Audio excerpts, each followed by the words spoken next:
Jesus Christ our Lord. For our meditation, may I read to you from St. Paul's letter to Romans chapter 12, verses 9 to 13. Let love be genuine.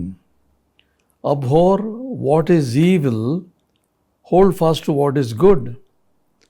Love one another with brotherly affection. Outdo one another in showing honor. Do not be slothful in zeal. Be fervent in spirit. Serve the Lord. Rejoice in hope. Be patient in tribulation. Be constant in prayer. Contribute to the needs of the saints and to seek to show hospitality. A Christian's relationships. ಕ್ರೈಸ್ತರ ಸಂಬಂಧತೆಗಳು. The first instruction in this section is love. Love should be genuine, sincere. Verse 9, which we have looked at last week. This is followed by a pair of related commands, a pair of related instructions or commands. ಈ ಭಾಗದ ಮೊದಲನೆಯ ಕಿರು ಸಂದೇಶ ನಿಮ್ಮ ಪ್ರೀತಿ ನಿಷ್ಕಪಟವಾಗಿರಲಿ ಎಂಬುದಾಗಿ. ಆನಂತರ ಒಂದು ಜೋಡಿ ಸಂಬಂಧತೆ ಉಳ್ಳ ಆಜ್ಞೆಗಳು ಅಥವಾ ಉತ್ತೇಜನಗಳು. ಜೋಡಿ ಒಂದೊಂದೇ ಅಲ್ಲ, ಒಂದಕ್ಕೊಂದು ಜೋಡಿಯಾಗಿರುವಂಥ ಸಂಬಂಧತೆಗಳು. The first one that we find in verse 9b is abhor what is evil, hold fast to what is good. So hate evil, cling to what is good. A pair of instructions or commands that he is talking about. This kind of hating evil is frequently mentioned in both Old and New Testaments.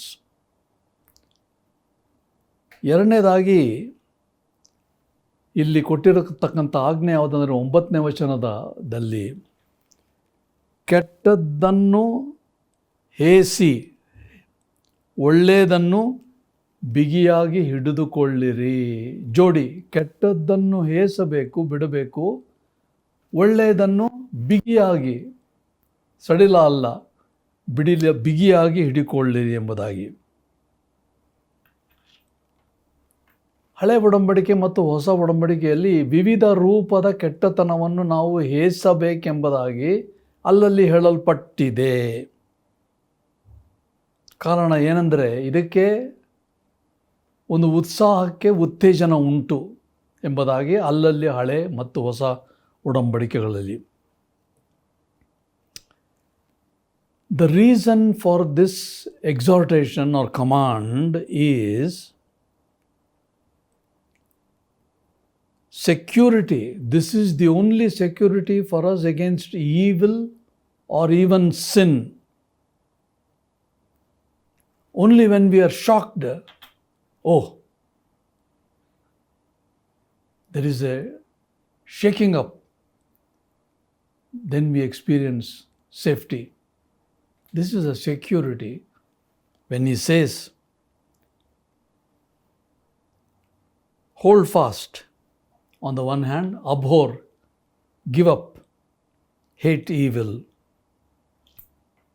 ಈ ಬೋಧನೆಗೆ ಕಾರಣ ಏನು? ಯಾಕೆ ಪೌಲನಲ್ಲಿ ಹೇಳ್ತಾ ಇದ್ದಾನಂದರೆ, ನಾವು ಪಾಪದ ಪರಿಣಾಮಗಳಿಗೆ ಮಾತ್ರ ಹೆದರಬಾರದು. ಪಾಪ ಮಾಡಿದರೆ ಹೀಗಾಗ್ತದಲ್ಲ, ಹಾಗಾಗ್ತದಲ್ಲ ಅಂತ. ಪಾಪಕ್ಕೆ ನಾವು ಹೆದರುವವರಾಗಿರಬೇಕು. ಯಾಕಂದರೆ ಪಾಪದ ವಿರುದ್ಧತೆಗೆ ಭದ್ರತೆ ಕೊಡುವುದು ನಮಗೆ ಈ ಒಂದು ಅಪ್ಪಣೆ ಮಾತ್ರ. He said, don't be only worried about the consequence, but hate evil. Abhor evil. Carlyle said, we need to see the infinite beauty of holiness. Only when we see the infinite beauty of holiness, we can only then see the infinite damnability of sin. See the contrast here. Holiness and sin. This requires a serious view, and we as believers in Jesus Christ must be able to see the infinite value of holiness, infinite beauty of holiness of God. ಕಾರ್ಲಲ್ ಎಂಬವರು ಹೇಳಿದ್ದೇನೆಂದರೆ, ಪವಿತ್ರತೆ, ದೇವರ ಪವಿತ್ರತೆಯ ಅಂತಿಮ ಮಿತಿಯಿಲ್ಲದ ಸೌಂದರ್ಯವನ್ನು ಒಂದು ಕಡೆ ನೋಡಬೇಕು, ಪಾಪದ ಖಂಡನೀಯವಾದಂಥ ಒಂದು ಸ್ಥಿತಿಯನ್ನು ನಾವು ನೋಡಿದರೆ ನಮಗೆ ಸುರಕ್ಷತೆ, ಭದ್ರತೆ. ಇದಕ್ಕೊಂದು ವಿಶೇಷವಾದ ದೃಷ್ಟಿಕೋನ ಬೇಕು. ಎಲ್ಲರೂ ನೋಡಲಿಕ್ಕಾಗೋದಿಲ್ಲ. ಅದಕ್ಕೆ ಪೌಲನು ಹೇಳ್ತಾ ಇದ್ದಾನೆ, ಜೋಡಿಯಾಗಿ ಕೆಟ್ಟತನಕ್ಕೆ ಹೇಸಿ ಒಳ್ಳೆಯದನ್ನು ಹಿಡಿದುಕೋ ಎಂಬುದಾಗಿ. Generally speaking, we are more worried about the consequence of sin or evil and not about the evil itself. Generally speaking, here the command is having two faces or two sides. We wonder, if I do this, what will happen? Oh, because that happens, I will not do. No. We are only worried about the consequence. He says, don't be worried about the consequence, but be focused on what is sin and evil. Two sides. One, turning from evil, adhering to good. Simultaneously, when you turn from evil, you are automatically adhering to that which is good. That is the exhortation or the command that Paul is talking about. ನಾವು ಕೇವಲ ದುಷ್ಟತನದ ಪರಿಣಾಮಕ್ಕೆ ಮಾತ್ರ ಹೆದರ್ತೇವಲ್ವ, ಇದು ಮಾಡಿದರೆ ಹೀಗಾಗ್ತದಲ್ಲ ನನಗೆ, ಬೇಡ. ಅಲ್ಲ, ದುಷ್ಟತನಕ್ಕೆ ಎಷ್ಟು ಕಠಿಣತೆ ಇದೆ, ಕ್ರೂರತೆ ಇದೆ, ಖಂಡನೀಯವಾದಂಥ ಶಕ್ತಿ ಅದು ಎಂಬುದಾಗಿ ತಿಳ್ಕೊಳ್ಬೇಕು ನಾವು. ಪರಿಣಾಮ ಆಗೋದಲ್ಲ. ಆದ ಕಾರಣ ಈ ಒಂದು ಆಜ್ಞೆಗೆ ಎರಡು ಮುಖಗಳಿವೆ, ಎರಡು ದಿಕ್ಕುಗಳಿವೆ. ಏನೆಂದರೆ, ಮೊದಲನೇದಾಗಿ ಕೆಟ್ಟದ್ದನ್ನು ನಾವು ದ್ವೇಷಿಸಬೇಕು. ಎರಡನೇದಾಗಿ ಒಳ್ಳೆಯದನ್ನು ಹಿಡುಕೊಳ್ಳುವುದು. ಹೇಗೆ? ಬಿಗಿಯಾಗಿ ಹಿಡ್ಕೊಳ್ಳುವುದು. ಇದು ಕ್ರೈಸ್ತರಿಗೆ ಅಗತ್ಯ ಅಲ್ಲವೇ? ಒಳ್ಳೆಯದನ್ನು ಬಿಗಿಯಾಗಿ ಹಿಡಿಯುವುದು. So turning from evil, as he says in verse 9, abhor what is evil. That is, turning from evil is not merely to fear the consequence, but to honor and passionately do good. Adhere means don't leave, don't give up. Have some passion, do good.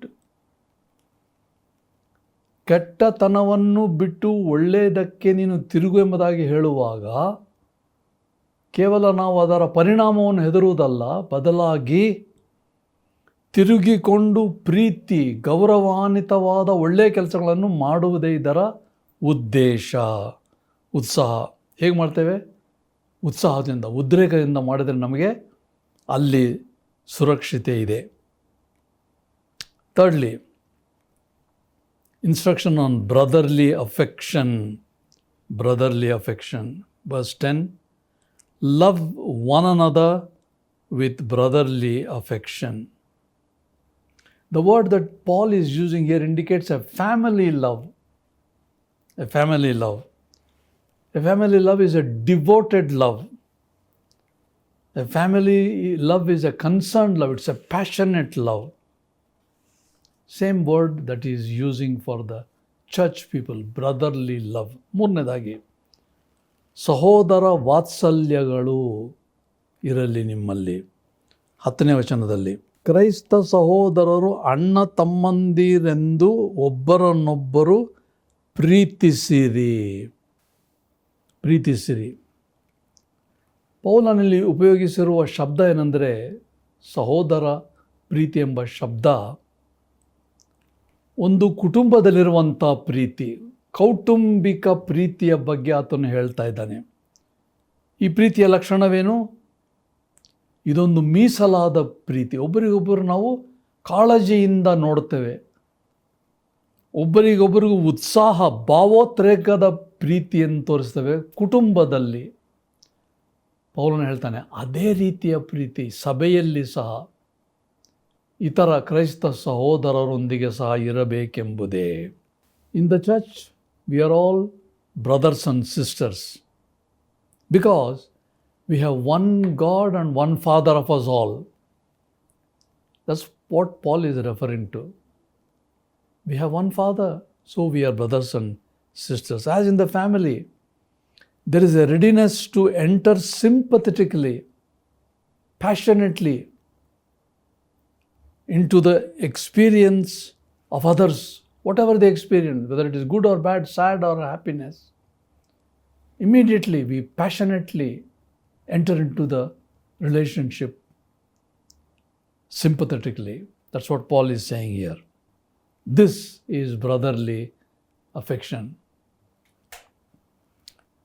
ಕ್ರೈಸ್ತ ಸಭೆಯಲ್ಲಿ ನಾವೆಲ್ಲರೂ ಸಹೋದರ ಸಹೋದರಿಯರು. ಕಾರಣ ನಮಗೊಬ್ಬನೇ ತಂದೆ, ಒಂದೇ ತಂದೆಯ ಮಕ್ಕಳಾಗಿರೋದ್ರಿಂದ ನಮಗೆಲ್ಲರಿಗೂ ಸಂಬಂಧತೆ ಉಂಟು. ಏಕೆಂದರೆ ಒಂದು ಕುಟುಂಬದಲ್ಲಿ ನಾವು ಹೇಗೆ ಬೇರೆಯವರ ತೊಂದರೆಯಲ್ಲಾಗಲಿ, ಕಷ್ಟದಲ್ಲಾಗಲಿ, ಇಕ್ಕಟ್ಟಿನಲ್ಲಾಗಲಿ ಬಹಳ ಆಸಕ್ತಿಯಿಂದ, ಸಹಾನುಭೂತಿಯಿಂದ ಅವರಿಗೆ ನಾವು ಸಹಾಯ ಮಾಡಲಿಕ್ಕೆ ಮುಂದೆ ಬರ್ತೇವೋ, ಅದೇ ಪ್ರಕಾರ ಕ್ರೈಸ್ತ ಸಭೆಯಲ್ಲಿ ಸಹ ಒಬ್ಬರಿಗೊಬ್ಬರು ಸಹಾಯ ಮಾಡಲಿಕ್ಕೆ ನಾವು ತಯಾರಾಗಿರಬೇಕು. ಸಹಾನುಭೂತಿಯಿಂದ ನಾವು ಒಬ್ಬರಿಗೊಬ್ಬರಿಗೆ ಉತ್ತೇಜನ ಕೊಡುವಂಥವರು ಆಗಿರಬೇಕು. ನಾಲ್ಕನೇದು, fourth one is in honor, prefer one another. Outdo one another in showing honor. In honor, prefer one another. We as Christians are expected or supposed to give priority to each other. How? Consider others better than ourselves, even if they are not. You may be better than the other person, but why don't you respect that person? Consider that. That's what Paul is saying. Outdo one another. Outdoing is not doing the same thing which is normal. Do something which is not normal. Outdo. Honor one another. Consider others better than yourself. ನಾಲ್ಕನೇದು, ಮರ್ಯಾದೆ ತೋರಿಸುವಿಕೆ. ಒಬ್ಬರನ್ನೊಬ್ಬರು ಪ್ರೀತಿಸಿರಿ, ಮಾನ ಮರ್ಯಾದೆಯನ್ನು ತೋರಿಸುವುದರಲ್ಲಿ ಒಬ್ಬರಿಗಿಂತ ಒಬ್ಬರು ಮುಂದಾಗಿರಿ. ಮಾನ ಮರ್ಯಾದೆ. ಕ್ರೈಸ್ತರಿಗೆ ಇತರರಿಗೆ ನಾವು ಮಾನ ಮರ್ಯಾದೆಯನ್ನು ಕೊಡುವ ಆದ್ಯತೆ ನಮಗುಂಟು. ಅವರು ಮೊದಲು, ನಾವು ಅಲ್ಲ. ಮಾನ ಮರ್ಯಾದೆಗಿಂತ ಹೆಚ್ಚು ಯಾವುದಿದೆ? ಒಬ್ಬರಿಗಿಂತ ಒಬ್ಬರು ಮುಂದಾಗಿರಿ, ಮೊದಲು ಮಾಡಿ ಎಂಬುದಾಗಿ ಆದ್ಯತೆ. There is a lot of trouble in our churches only because we think about our rights and privileges. Oh, I have this right to do. I am a member of this committee. I am secretary. I am this and I am right. This is my privilege. It's better to remember in the church we have no rights. We have only duties to perform. We have only service to give. We have only ministry to do to others. Forget about rights in the church. Hard to accept, isn't it? That's what human beings are. That's what we are. When we have position, oh, I am elected. Paul says, it's not easy. Consider others. Honor others. It's not easy. Hard to accept this. The true mark of a Christian is humility. Already talked about in verse 3. Goes on reflecting humility here and there. True mark of a Christian is humility. ಹಕ್ಕು ಮತ್ತು ಸವಲತ್ತುಗಳ ಕಾರಣ ನಮ್ಮ ಸಭೆಗಳಲ್ಲಿ ಅನೇಕ ತೊಂದರೆ, ಇಕ್ಕಟ್ಟುಗಳು, ಜಗಳಗಳು ಸಹ ಬರುವುದುಂಟಲ್ಲವೇ? ತೊಂದರೆ ಒಂದು ನೆನಪಿನಲ್ಲಿಟ್ಟುಕೊಳ್ಳಿರುವುದು ಜಾಣತನವೇನೆಂದರೆ, ನಮಗೆ ಸಭೆಯಲ್ಲಿ ಹಕ್ಕುಗಳೇನಿಲ್ಲ, ಬದಲಾಗಿ ಕರ್ತವ್ಯಗಳು, ಸೇವೆ. ನಾವೇನು ಹೇಳ್ತೇವೆ, ನಾನು ಸಭೆಯ ಖಜಾಂಚಿ, ನಾನು ಸಭೆಯ ಅಧ್ಯಕ್ಷ, ನನ್ನನ್ನು ಚುನಾಯಿಸಿದ್ದಾರೆ. ಹೌದು, ಇವೆಲ್ಲ ನಿಮಗೆ ಕೊಡಲ್ಪಟ್ಟಿದೆ. ಹಕ್ಕುಗಳನ್ನು ನಾವು ಆಧಾರ ಮಾಡಿಕೊಂಡು ಇತರರಿಗೆ ಮರ್ಯಾದೆ ಸಲ್ಲಿಸದೇ ಇರುವುದು ಕ್ರೈಸ್ತತ್ವಕ್ಕೆ ವಿರೋಧವಾದ ತತ್ವ ಎಂಬುದಾಗಿ ಪೌಲನು ಹೇಳ್ತಾ ಇರೋದು. ನಮ್ಮ ಕರ್ತವ್ಯಗಳನ್ನು ನಾವು ನಿರ್ವಹಿಸಬೇಕೇ ವಿನಃ ಹಕ್ಕುಗಳನ್ನು ಎದುರು ನೋಡಬಾರದು. ಕ್ರೈಸ್ತರ ಗುಣಲಕ್ಷಣ ಏನು ಆಗಿದೆ ಎಂಬುದಾಗಿ ಪೌಲನು ಹೇಳ್ತಾನೆ 3ನೇ ವಚನದಲ್ಲಿ, ನಮ್ರತೆ, ದೀನತೆ. ಇತರರನ್ನು ನಾವು ನಮಗಿಂತ ಹೆಚ್ಚಾಗಿ ಮಾನ ಮರ್ಯಾದೆಯಿಂದ ತೋರಿಸಿ ನೋಡಬೇಕೆಂಬುದೇ ಕ್ರೈಸ್ತರ ಗುಣಲಕ್ಷಣ. In conclusion, in verses 9 and 10 we have 3 instructions. Hate evil, do good. No one is good in us. He says, don't hate evil because of the consequence. Hate evil. Loving is the only way. Secondly, he says affectionate and brotherly love. Be affectionate. Show brotherly love. And then he says the natural man is proud of rights. Don't be only conscious of your rights, but think of your service that you can give. Christians are known for their humble lifestyle. Humility is a characteristic of Christian. ಮುಕ್ತಾಯದಲ್ಲಿ 9:10 3 ಸಲಹೆಗಳನ್ನು ಪೌಲನು ಕೊಟ್ಟಿರೋ. ಮೊದಲನೇದು, ಕೆಟ್ಟತನಕ್ಕೆ ಹೇಸಿ ಒಳ್ಳೆಯದನ್ನು ಮಾಡು. ಕೆಟ್ಟತನದ ಪರಿಣಾಮಕ್ಕೆ ಮಾತ್ರ ಹೆದರುವುದು ಅಲ್ಲ, ಬದಲಾಗಿ ಕೆಟ್ಟತನವನ್ನು ನಾವು ಹೇಸಬೇಕು. ಪರಿಣಾಮ ಆಗ್ತದೆ, ಕೆಟ್ಟತನವನ್ನೇ ನಾವು ಹೇಸಬೇಕೆಂಬುದಾಗಿ. ಎರಡನೇದಾಗಿ, ಕೌಟುಂಬಿಕ ಪ್ರೀತಿ, ಸಹೋದರ ವಾತ್ಸಲ್ಯ. ಇದನ್ನು ನಾವು ಸಭೆಗಳಲ್ಲಿ ಯಾರೂ ಅಪರಿಚಿತರಲ್ಲ ಎಂಬುದಾಗಿ ಉಪಯೋಗಿಸಬೇಕು ಎಂಬುದಾಗಿ ಎರಡನೇದಾಗಿ ಹೇಳ್ತಾನೆ. ಮೂರನೇದಾಗಿ, ಸ್ವಾಭಾವಿಕವಾಗಿ ಮಾನವರು ಎಂಥವ್ರು ಅಂದರೆ, ನನಗಿಂಥ ಹಕ್ಕಿದೆ, ನನಗಿಂಥ ಸ್ಥಾನಮಾನ ಇದೆ, ಮರ್ಯಾದೆ ಇದೆ. ಹೌದು, ಸಭೆಯಲ್ಲಿ ಹಕ್ಕುಗಳಲ್ಲ, ನಮಗಿರ್ತಕ್ಕಂಥ ಜವಾಬ್ದಾರಿಕೆಗಳಲ್ಲ, ಬದಲಾಗಿ ನಿಜವಾದ ನಮ್ರತೆಯಿಂದ ನಾವು ಸೇವೆ ಮಾಡುವವರಾಗಬೇಕು. ಒಬ್ಬರನ್ನೊಬ್ಬರು ಮರ್ಯಾದೆಯಿಂದ ತೋರಿಸುವುದರಲ್ಲಿ ಮುಂದಾಗಿರ್ರಿ ನೀವು ಎಂಬುದಾಗಿ ಪೌಲನ ಎಚ್ಚರಿಕೆ ನಮಗೆ ಮತ್ತು ಉತ್ತೇಜನ ಕೊಡ್ತಾನೆ. ಕ್ರೈಸ್ತ ಬಾಳು ಸುಲಭವೇ? ಖಂಡಿತ ಇಲ್ಲ. ಪೌಲನು ಹೇಳಿರುವುದನ್ನು ನಾವು ಪರಿಪಾಲನೆ ಮಾಡೋದು ಸುಲಭವಾಗಿ ಮಾಡಲಿಕ್ಕಾಗೋದಿಲ್ಲ. ಪ್ರಯತ್ನ ಬೇಕು. ಹೇಗೆ ಪ್ರಯತ್ನ? ದೇವರ ಕೃಪೆ, ದೇವರ ಕರುಣೆಯಿಂದಲೇ ನಮಗೆ ಪ್ರಯತ್ನ ಆಗುವಂಥದ್ದು. Is it easy to follow Christ's principles that Paul has enumerated here? 3 things he has said. Hate evil, do good. Show brotherly kindness, affectionate. And finally he said, the natural man is only considering his rights, but not his service. Is it easy to be a Christian? In this sense, it is not. But how is it possible? Only through the Spirit who indwells us and enables us to do. ಕ್ರೈಸ್ತರ ಜೀವನದಲ್ಲಿ ಇರುವಂಥ ಕಷ್ಟಗಳನ್ನು ನಾವು ಪರಿಹಾರ ಮಾಡಿ ಕ್ರಿಸ್ತನನ್ನು ಹಿಂಬಾಲಿಸಬೇಕಾದರೆ ಯೇಸು ಕ್ರಿಸ್ತನ ಆತ್ಮ, ಪರಿಶುದ್ಧಾತ್ಮನಿಂದ ಸಹಾಯದಿಂದಲೇ ಎಂಬುದಾಗಿ ತಿಳ್ಕೊಂಡು ನಾವು ಈ ಕಷ್ಟಕರವಾದವುಗಳನ್ನು ಪರಿಪಾಲನೆ ಮಾಡುವುದು ಸಾಧ್ಯ ಎಂಬುದಾಗಿ ತೀರ್ಮಾನ ಮಾಡೋಣ.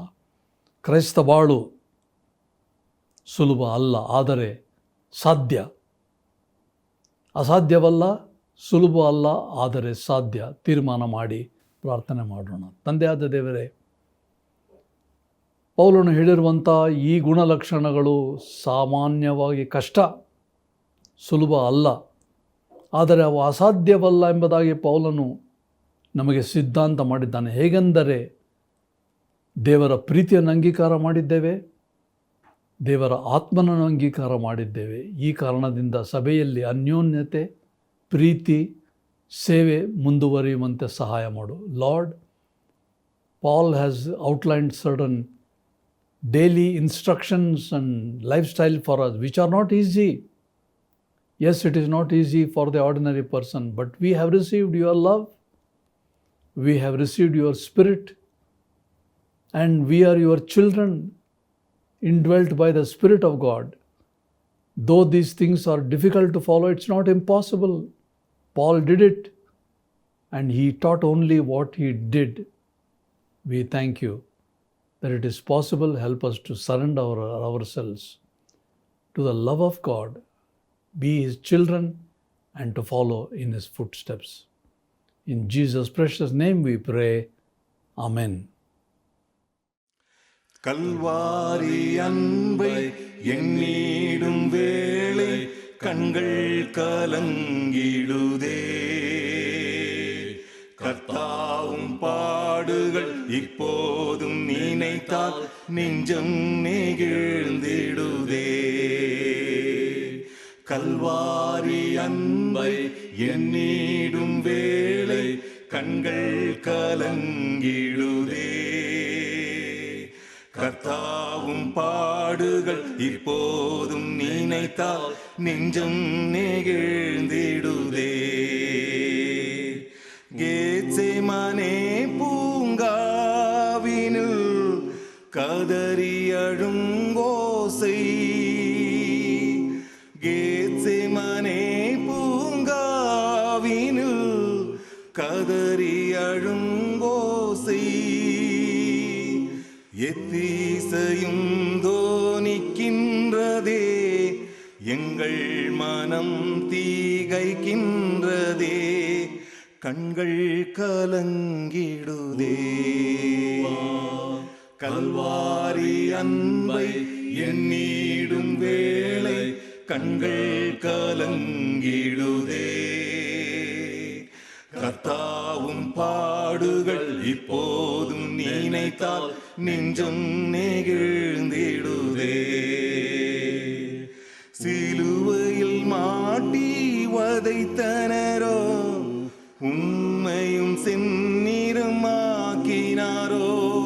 சிலுவையில் மாட்டி வதைத்தனரோ, உம்மையும் செந்நிறமாக்கினாரோ. அப்போதும் அவர் காய் வேண்டினீரோ, அன்போடு அவர்களை கண்டீரல்லோ. அப்பாவும் அன்பு பெரிதே.